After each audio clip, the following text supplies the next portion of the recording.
Hello, my people.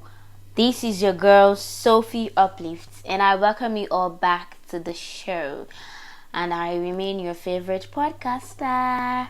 So, on the last episode, we spoke about social rules, and today again, we would continue on the social rules because we would realize that there are so many things that are going upside down in our society. Each time we come back from work, we would always complain about what someone has done at the park or beside the road. We always have one complaint or the other to make because people are always trying to drive us crazy.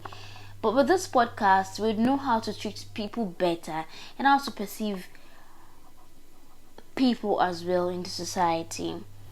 So if you're just joining us on this podcast for the very first time, just click on the subscribe button. Yes, subscription is free on YouTube. And please endeavor to always drop your comments, your experience after listening to the podcast.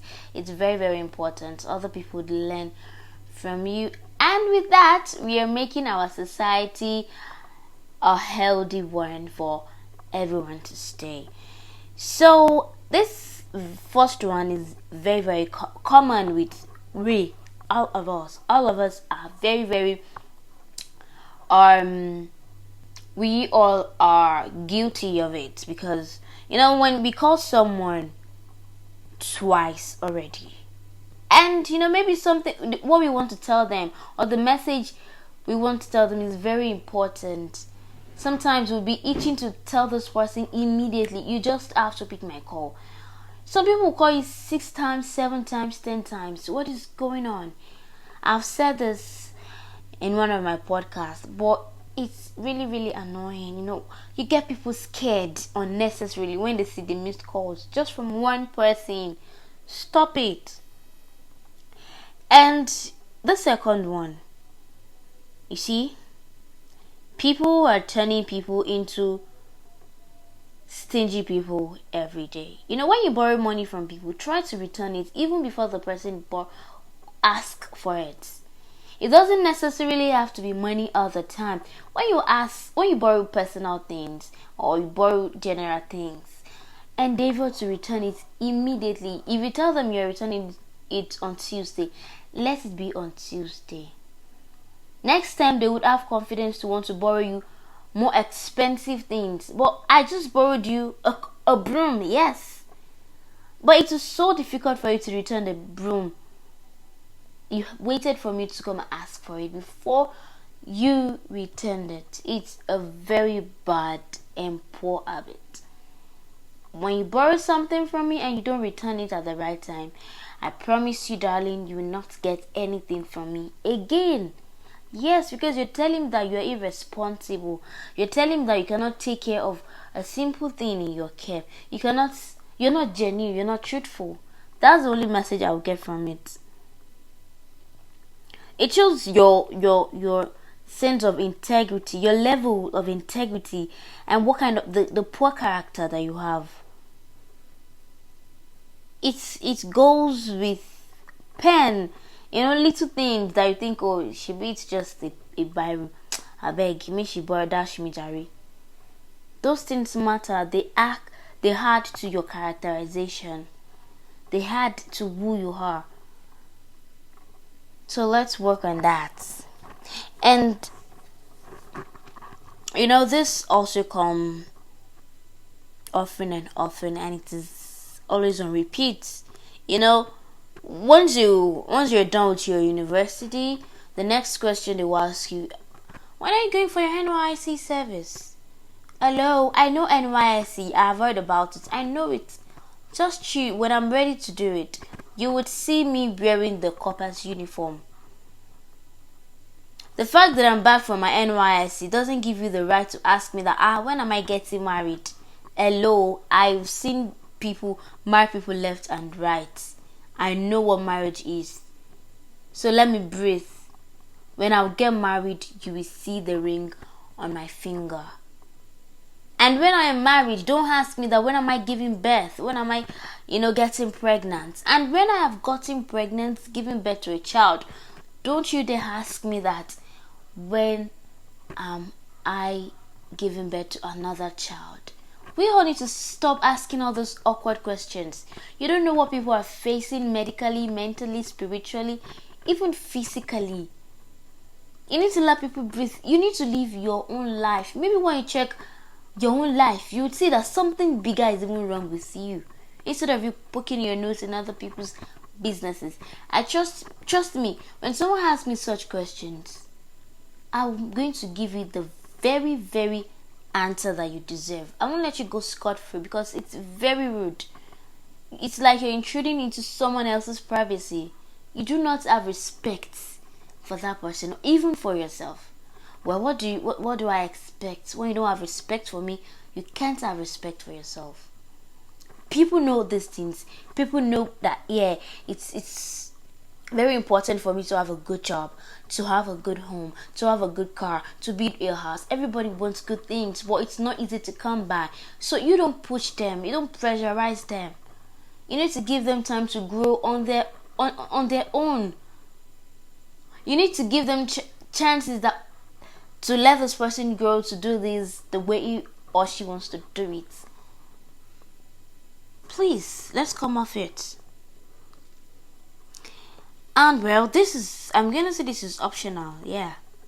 Because you don't have the capacity, you shouldn't steal to do it. You shouldn't try to impress anybody.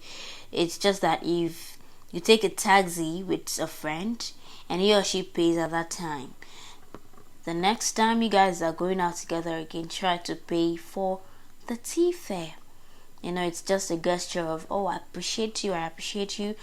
Don't worry, you're safe with me. When you need help, I will be able to stretch my hand to also help you. But if you really don't have it, you don't try to push it. Don't try to force it. No one knows what anyone has, okay? It's actually optional if you think that, okay, I should do it. But don't forget, if you do it too, it's beneficial. Yes, it is tit for tat. When you give 2, you get 2. When you do 3, you get 3. When you do 0, you get 0. That's how life is. And this also happens when two people, a group of people are having a discussion. We should endeavor to respect different shades of opinions. When somebody speak about marriage in a particular view, don't try to think this person is a fool, this person is dumb. How can you talk about marriage this way? How can you?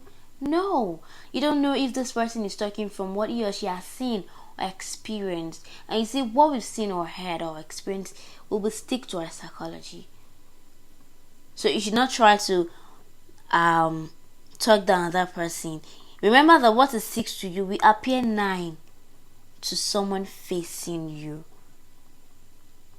Do you understand? So try to respect whatever shades of opinions that come from someone, especially when discussing something. Don't try to tell them that this is rubbish, this is trash. How can you even talk about this like that? Don't you? Come on, we're in the 21st century. Yeah, we know we're in the 21st century, okay? So try to respect, even if it's not necessary that you agree with them. But the fact that they were able to open their mouth to say something about that topic, it shows that they may not have the all-round understanding, but they feel something. They can say something about it. It is something. So instead of you trying to condemn them or insult them, just try to pick one or two, or even ask them further. Oh, why do you think marriage should be upside down and not straightforward? Or why do you think marriage should be curved and not in a rectangular shape? From there, they will open up to you. They will tell you more. They will give you more reasons why they said what they said earlier. And before you know it, everybody is learning something. And when people are talking, maybe 2, 3, 4 people, don't interrupt the speaker. Don't interrupt the person speaking. Allow them to pour out their mind, as they say, hear them and filter them. Sometimes in a hot argument, an argument. It's very difficult to give your opponent an audience, an argument, a hot one. But when it is a discussion, a formal discussion, a proper group discussion, I think we should be able to control this. When the first speaker is talking, don't try to interrupt them. When it's your turn, they'll give you the floor, and you'll be glad you were saying something. And when or if you tease someone and they're not really enjoying the teasing, or they're not enjoying your joke, just stop it and don't do it again. Sometimes people's moods may just swing up into something disastrous that maybe what you've said has triggers an old memory, and they'll just find it very, very annoying.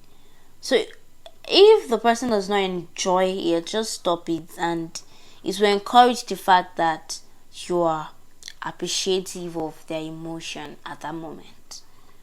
Maybe you're trying to tease me about how sweet my mom is, or how sweet this person is, but that person is not in your life anymore.